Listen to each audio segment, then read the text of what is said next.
नमस्कार। आप सभी का स्वागत है। कैसे हैं आप सब? उम्मीद है आप सभी बहुत अच्छे होंगे, स्वस्थ होंगे, खुश होंगे।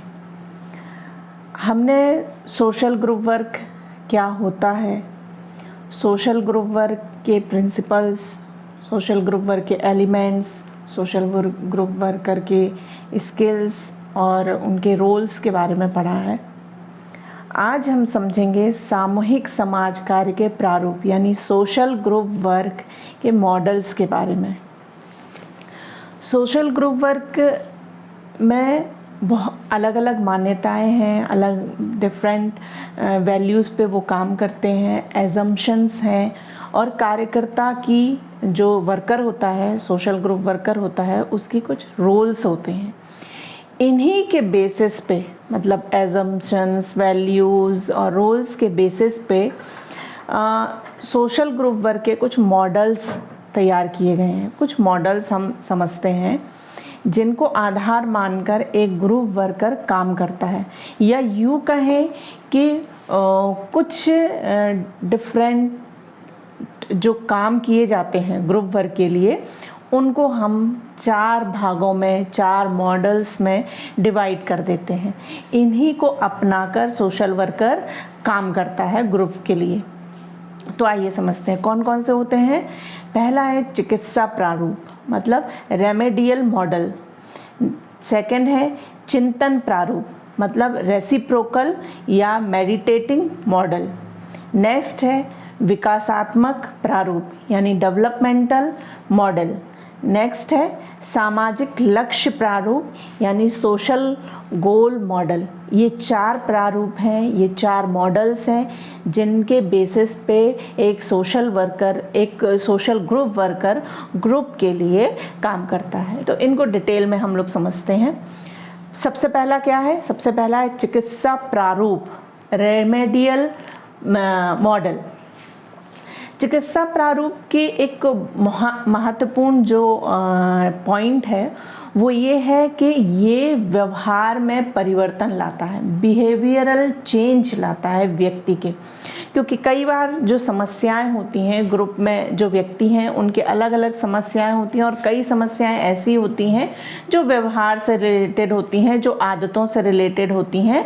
तो ये परिवर्तन लाने का, चेंज लाने का प्रयास करता है व्यक्ति के असामान्य व्यवहार में, जो उनका एबनॉर्मल बिहेवियर है उनमें चेंज लाने का प्रयास करता है।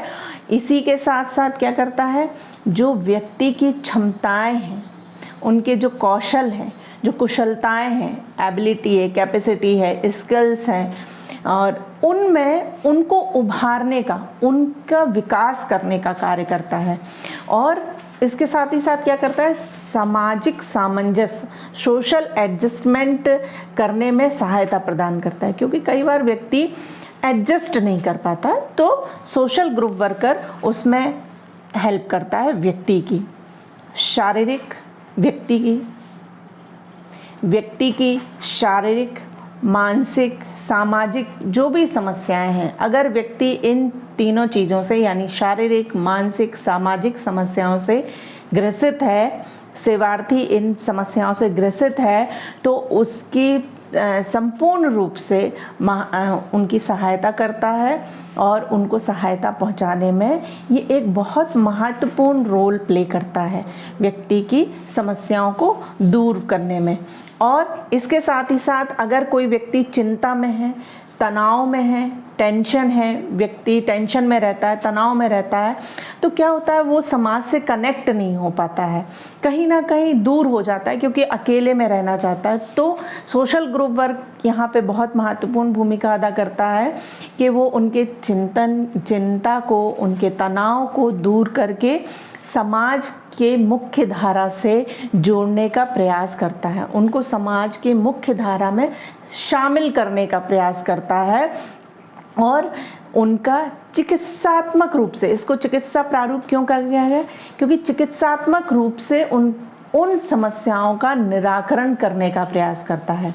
व्यक्ति की शारीरिक, मानसिक, सामाजिक समस्याओं का निराकरण, उनको दूर करने का, उनका समाधान करने का, उनको सॉल्व करने का पूर्ण रूप से प्रयास करता है।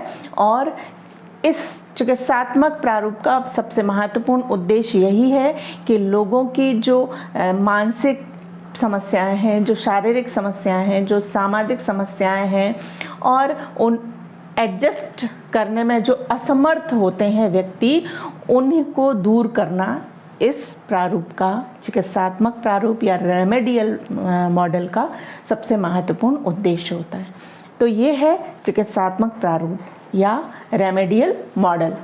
नेक्स्ट है चिंतन प्रारूप, रेसिप्रोकल और मेडिटेटिंग मॉडल।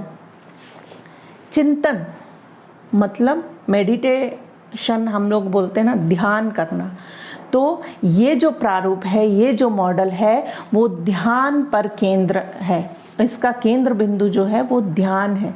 मतलब कि समूह में जो बहुत अलग अलग सदस्य समूह से जुड़े हुए होते हैं, उन सदस्यों में संबंधों को अच्छे से बनाए रखना, दूसरों पर विश्वास करना, उनकी आवश्यकताओं और विश्वास के प्रति लोगों में चेतना जागृत करना, लोगों को अवेयर करना, उनको संबंधों को अच्छा बनाने के लिए उनमें चेतना को जागृत करना, चिंतन को प्रोत्साहित करना। किस तरीके के चिंतन को प्रोत्साहित करना?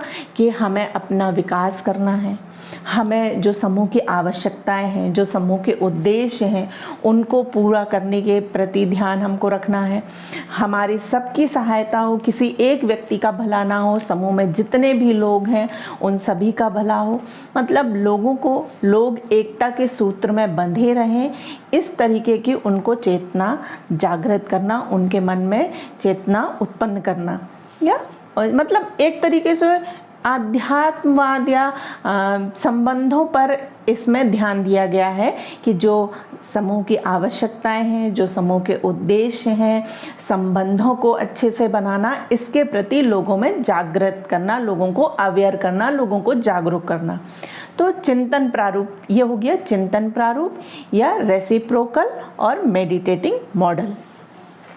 इसके साथ ही इसमें एक और चीज़ है कि जो समूह के सदस्य हैं उनको कठिनाइयों के प्रति वो तैयार हो, कठिनाइयों को झेलने में भी और कठिनाइयों को दूर करने में सक्षम हो सके, इस तरीके से भी उनको तैयार करना।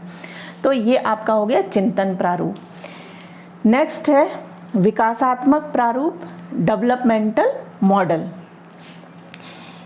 ये मॉडल 1965 में बर्नस्टन के नेतृत्व में जो बोस्टन यूनिवर्सिटी के फैकल्टीज़ हैं उनके सहयोग के द्वारा इसका विकास किया गया। किसका विकास किया गया? विकासात्मक प्रारूप का। इस प्रारूप का मुख्य जो केंद्र बिंदु है वो है स्वतंत्रता। मतलब लोगों को, जो लोग कौन? समूह के सदस्य। समूह में लोगों को स्वतंत्रता देनी चाहिए। किस बात की स्वतंत्रता? उनके विचारों की, अनुभव की, उनके मनोभावों की, उनके व्यवहार की, इन सब में स्वतंत्रता उनको होनी चाहिए। क्योंकि जब व्यक्ति इंडिपेंडेंट होगा, जब व्यक्ति स्वतंत्र होगा, तब वह विकास करेगा, क्योंकि उसको अपने विचारों को व्यक्त करने की स्वतंत्रता होगी। समूह में हर व्यक्ति अलग अलग क्षेत्र से होता है, अलग अलग एरिया से होता है, अलग अलग उसकी क्वालिटीज़ होती हैं, अलग अलग उसके अनुभव होते हैं। तो जब वो अपने अनुभवों को उसको एक्सप्लेन करने की, उनको ग्रुप में बताने की जब स्वतंत्रता होगी, तभी दूसरे सदस्य भी उन अनुभवों से सीखेंगे और विकास होगा। दूसरा इसका मेन पॉइंट है कि विकासात्मक प्रारूप का, कि पहले समूह का अध्ययन करना, फिर उसका निदान और उपचार करना। मतलब जब अगर समूह में कोई प्रॉब्लम है या समूह में कोई हम विकास चाहते हैं या उद्देश्यों की पूर्ति करना चाहते हैं या कोई प्लानिंग की है, कोई प्रोग्राम या गतिविधि करना चाहते हैं, तो पहले उसका अध्ययन किया जाए, फिर धीरे धीरे विकास करके उसका उपचार या निदान किया जाए, उन कार्यों को किया जाए, तभी समूह विकास करेगा। तो एक तरीके से विकासात्मक प्रयास करना, विकास करना समूह की, लोगों की आवश्यकताओं को पूरा करने के लिए और जो उन लोगों की पहचान बनाने के लिए कार्य करना। तो ये हो गया विकासात्मक प्रारूप, डेवलपमेंटल मॉडल।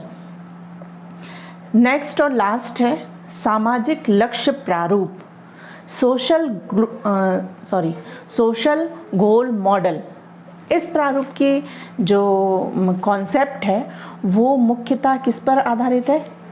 सामाजिक चेतना, सामाजिक उत्तरदायित्व, सोशल रिस्पॉन्सिबिलिटी और सामाजिक परिवर्तन, सोशल चेंज पर बेस्ड है। मतलब लोगों को, जो समूह के सदस्य हैं, उनको समाज के प्रति समाज से कनेक्ट करना, समाज के प्रति चेतना जागृत करना, उनको इस तरीके से उनके व्यवहार में चेंज लाना, उनको इस तरीके से तैयार करें कि वो अपने के साथ साथ, अपने बारे में तो लोग सोचते ही हैं, अपने साथ साथ समाज से जुड़ाव महसूस करें और समाज के बारे में सोचें। तो जब व्यक्ति समूह में काम करता है तो उसकी एक ग्रुप मेंटलिटी रेडी होता है। जब वो ग्रुप में काम करता है तो सभी के बारे में सोचता है कि इसका भी अच्छा हो, उसका भी अच्छा हो। हम ग्रुप में मिलके काम करते हैं, हम ग्रुप में मिलके अपने उद्देश्यों की पूर्ति करते हैं, आवश्यकताओं की पूर्ति करते हैं। तो उसके मन में वैसे ही एक समूह भावना डेवलप हो जाती है। ये काम करते करते वो समाज के प्रति भी उसकी जो मानसिकता है वो चेंज होती है और समाज के बारे में सोचना, समाज के प्रति उत्तरदायित्व समझना, समाज के प्रति, समाज में चेंज लाने की अवधारणा विकसित होती है और समाज में चेंजेस आए, समाज की परिस्थितियों में बदलाव आए, इसके लिए सामाजिक क्रियाएं, सोशल एक्शन किए जाते हैं। तो एक ये काम हो गया कि लोगों को समूह के जो सदस्य हैं उनको समाज के प्रति उनमें जागरूकता लाना, वो समाज के बारे में सोचें, सामूहिक भावना उदय हो, सामूहिक भावना डेवलप हो, ये काम करना और उसी को लेकर वो अपने लक्ष्यों की, अपने उद्देश्यों की पूर्ति करें। तो ये 4 मॉडल हो गए सामाजिक समूह कार्य के। पहला है चिकित्सात्मक प्रारूप, दूसरा है चिंतन प्रारूप, तीसरा है विकासात्मक प्रारूप और चौथा है सामाजिक लक्ष्य प्रारूप। रेमेडियल मॉडल, रेसिप्रोकल और मेडिटेटिंग मॉडल, डेवलपमेंट मॉडल और सोशल गोल मॉडल, ये 4 प्रारूप हैं। आशा है आप लोगों को समझ में आया होगा। धन्यवाद।